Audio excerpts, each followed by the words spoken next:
Welcome to our channel. Today டேஸ்டியான பீர்க்கங்காய் gravy செய்யலாமா? தேவையான பொருள்: பெரிய வெங்காயம் 1, தக்காளி அரை தக்காளி, பச்சை மிளகாய் 1, காரத்துக்கு தகுந்தாப்பில் நீங்கள் அட்ஜஸ்ட் பண்ணிக்கோங்க, கருவேப்பிலை ஒரு கொத்து, பீர்க்கங்காய் 1/4 கிலோ, தேங்காய் ஒரு பீஸ், சீரகம் அரை ஸ்பூன், மஞ்சள் தூள் 1/4 ஸ்பூன், மிளகாய் வத்தல் 1, வெங்காயம் தக்காளி பச்சை மிளகாய் பீர்க்கங்காயை எல்லாத்தையும் கட் பண்ணி வச்சுக்கோங்க. ஜாரை வச்சு தேங்காய் சீரகம் வத்தல் மஞ்சத்தூள் எல்லாத்தையும் போட்டு தண்ணி ஊற்றி நல்லா மையாக அரைச்சி எடுத்துக்கோங்க.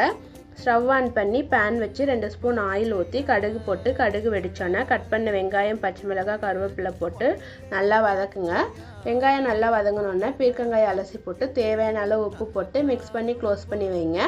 ஓப்பன் பண்ணி கட் பண்ண தக்காளியை போட்டு மிக்ஸ் பண்ணி க்ளோஸ் பண்ணி வைங்க. தக்காளி நல்லா மசிஞ்சோன்னே அரைச்சி தேங்காய் பேஸ்ட்டை ஊற்றுங்க. கிரேவிக்கு தேவையான அளவு தண்ணி ஊற்றி க்ளோஸ் பண்ணி வேக வைங்க. நல்லா வெந்தோன்னே கொத்தமல்லி இலை போட்டு இறக்குனா டேஸ்டியான பீர்க்கங்காய் கிரேவி ரெடி.